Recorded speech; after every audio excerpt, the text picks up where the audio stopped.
المصدر ذاته أن باها كان يتفقد الموقع الذي توفي فيه القيادي في حزب الاتحاد الاشتراكي أحمد الزيدي الشهر الماضي غرقا داخل سيارته في الفيضانات التي عمت المغرب مؤخرا، ولم ينتبه باها للقطار حتى باغته.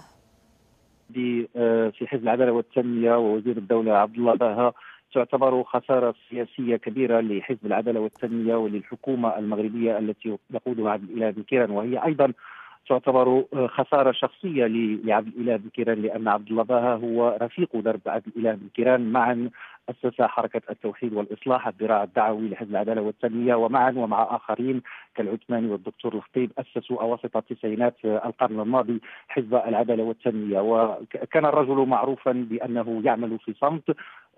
ورجل الملفات الحساسة في حكومة عبد الإله بن كيران، كما كان أيضا يشغل منصب نائب الأمين العام لحزب العدالة والتنمية، وهو الأمين العام طبعا هو عبد الإله بن كيران. ففي المحصلة وفاة عبد الله باها كما قلت تعتبر خسارة سياسية طيب، على كبيرة صعيد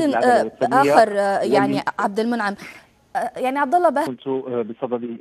أن أقوله، وهو أن عبد الله باها كان الجميع يعرفه بأنه ضابط الإيقاع داخل حزب العدالة والتنمية، وأيضا ضابط الإيقاع السياسي في العلاقات بين حزب العدالة والتنمية، العلاقات التي كانت صعبة نوعا ما بالنسبة لهذا الحزب في أوائل هذه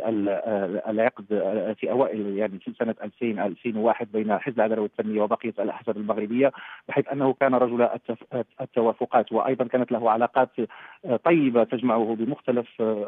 القياديين السياسيين أو النواب البرلمانيين في مختلف الأحزاب المغربية على اختلاف مشاربها الأيديولوجية. ولعل الدليل على ذلك أن الرجل وافته المنية وهو يتفقد المكان الذي توفي فيه أحمد الزيدي القيادي في الاتحاد الاشتراكي، والذي يعتبر معارضا لسياسة حزب العدالة والتنمية ذي التوجه الإسلامي، إن لم نقل أنه كان يقف على النقيض. لكن عبد الله باها نعم، هذا ما كان معروفا عنه،